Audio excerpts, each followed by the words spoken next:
ಮಣ್ಣಿನೂ ಕೂಡ ಸ್ವಲ್ಪ ಬಿಸಿಲು ಕಡಿಮೆ ಆಗಿದ್ರಿ, ಬಿಸಿಲು ಮುಗಿದ್ಮ್ಯಾಗ ಮಾಡೋಣ ಇಲ್ಲ ಅಂತ ಶಿಲ್ಪಿರು ಅಧಿಕಾರವರು ಮತ್ತು ಲಕ್ಕುಂಡಿ ಮಠ ಅವರು ಜಗಳ ತೆಗೆದು ಈಗ ನಿಮ್ಮ ಸೆಷನ್ ಮುಗಿದ್ಮ್ಯಾಗ ಮಾಡಿಬಿಡ್ರಿ ಅಂಥೇಳಿ ಇವರು ಮಾಂತೇಶ್ ಎಲ್ಲ ಕೂಡಿ ಫಿಕ್ಸ್ ಮಾಡೇ ಬಿಟ್ರು.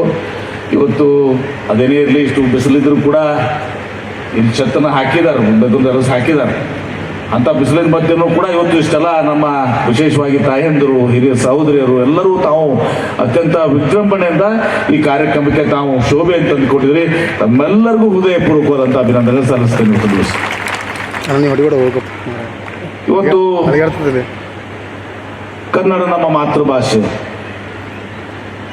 ಕರ್ನಾಟಕದಲ್ಲಿರುವಂಥವರು ಪ್ರತಿಯೊಬ್ಬರು ಹೊತ್ತು ಸಹ ಕನ್ನಡವನ್ನು ಕಲಿಬೇಕು.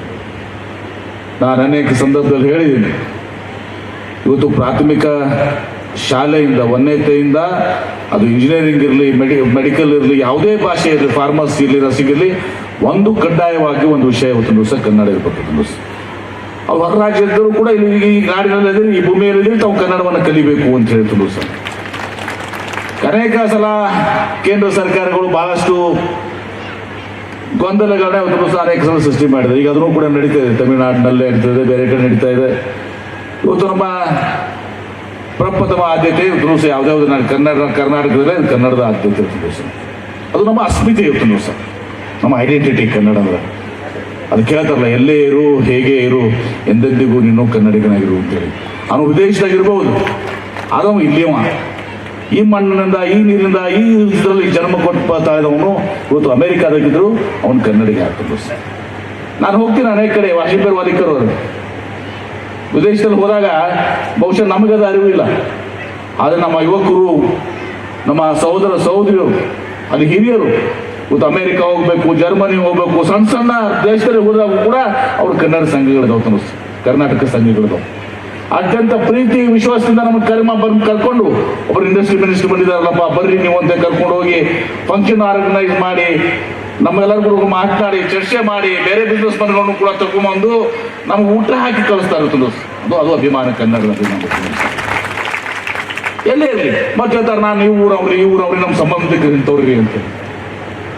ಜರ್ಮನಿಯಾಗ ನಾನು ಇಂಥ ಕಾಲೇಜಾಗ ಕಲ್ತಿದ್ರಿ, ಬೇಲ್ಡೆ ಕಲ್ತಿದ್ರಿ, ಹುಬ್ಬಳ್ಳಿ ಕಾಲೇಜಾಗ ಕಲ್ತಿದ್ರಿ, ಕೇಲಾಗ ಕಲ್ತಿದ್ರಿ, ಹಿಂಗ್ರಿ ನಮ್ಮ ಸಂಬಂಧಿಕರು ಇಂಥವ್ರು ಅದಾರ್ರಿ, ಚಿಕ್ಕೋಡಿಯಾಗಿಂಥವ್ರು, ತಿಕೋಡಿಯಾಗಿಂಥವ್ರು ಅದಾರ್ರಿ, ಬಿಜಾಪುರ ನಗರದಾಗಿಂಥವ್ರು ಅದಾರಿ, ಬೆಳಗಾವಿದಾಗಿದ್ದಾರೆ, ಹುಬ್ಬಳ್ಳಿಯಾಗಿದ್ದಾರೆ ಅಂತಿದ್ದೆ. ಅಷ್ಟಂತೂ ಆ ಅಭಿಮಾನ ಇವತ್ತು ಸಹ ಭಾಳ ಮಾತು. ಮತ್ತು ಇದೆಲ್ಲದಕ್ಕೂ ಕೂಡ ನಾವು ನೆನೆಸ್ಕೊಳ್ಬೇಕಾಗ್ತದೆ. ನಾನು ಭಾಳ ಸಲ ಹೇಳಿದ್ದೀನಿ, ಇವತ್ತು ಕನ್ನಡಕ್ಕೆ ಅನೇಕ ನಮ್ಮ ಹಿರಿಯರು ತಮ್ಮ ತ್ಯಾಗ ಬಲಿದಾನದಿಂದ ಇವತ್ತು ಕನ್ನಡವನ್ನು ಉಳಿಸಿ ಬೆಳೆಸಿದ್ದಾರೆ. ರಾಷ್ಟ್ರಕವಿ ಕುವೆಂಪು ಹಿಡ್ಕೊಂಡು ಇನ್ನಿತರ ದರಾ ಬೇಂದ್ರೆ ಹಿಡ್ಕೊಂಡು ಅನೇಕ ಜನ ಇವತ್ತು ಸಹ. ಮತ್ತು ನಾವು ಹೆಮ್ಮೆ ಪಡಬೇಕು ಇವತ್ತು ಸಹ. ವಿಜಯಪುರ ಜಿಲ್ಲೆಯವರು ಅಣ್ಣ ಬಸವಣ್ಣನವ್ರಿಗೆ ಜನ್ಮ ಕೊಟ್ಟಂಥವ್ರು ಇವತ್ತು ಬಹುಶಃ ಬಸವಾದಿ ಶರಣರಂತ ಶ್ರೇಷ್ಠ ಕೊಡುಗೆ ಕನ್ನಡಕ್ಕೆ ಬೇರೆ ಯಾರು ಕೂಡ ಕೊಟ್ಟಿಲ್ಲ. ಯಾಕಂದ್ರೆ ಅಂದು 12ನೇ ಶತಮಾನದಲ್ಲಿ ಎಲ್ಲರೂ ಕೂಡ ಸಂಸ್ಕೃತಮಯ ಆಗಿತ್ತು, ಎಲ್ಲವೂ ಕೂಡ ಸಂಸ್ಕೃತಮಯ ಆಗಿತ್ತು. ದೇವ್ರ ಮುಂದೆ ಹೋಗಿ ಸಂಸ್ಕೃತನಲ್ಲೇ ನೀವು ಪ್ರಾರ್ಥನೆ ಮಾಡ್ತಿದ್ರಿ. ದೇವ್ರಿಗೆ ಕನ್ನಡ ಬರ್ತಿದ್ದಿಲ್ಲ ಬಾಬು ರಾಮರಾಜ್, ದೇವ್ರಿಗೆ ಕನ್ನಡ ಬರ್ತಿರಲಿಲ್ಲ. ದೇವ್ರಿಗೆ ಕನ್ನಡ ಕಲಿಸಿದವ್ರು ಯಾರು? ಬಸವಾದಿ ಶರಣರು. ದೇವರಿಗೆ ಕನ್ನಡ ಕಲಿಸಿದವರು ಬಸವಾದಿ ಶರಣರು. ಇವತ್ತು ಅನುಭವ ಮಂಟಪದ ಜಗತ್ತಿನ ಪ್ರಪ್ರಥಮ ಪಾರ್ಲಿಮೆಂಟ್ ಮೂಲಕ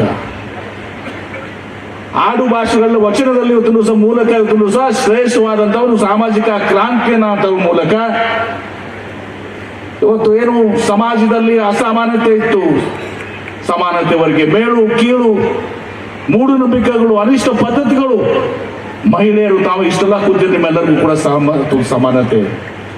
ಅಮೆರಿಕ ಅಂತ ದೇಶದಲ್ಲಿ ಇವತ್ತು ನಿಮಗೆ ಮಹಿಳೆಯರಿಗೆ ವೋಟಿಂಗ್ ಕೊಡ್ಬೇಕಂದ್ರೆ ಅನೇಕ ದಶಕಗಳು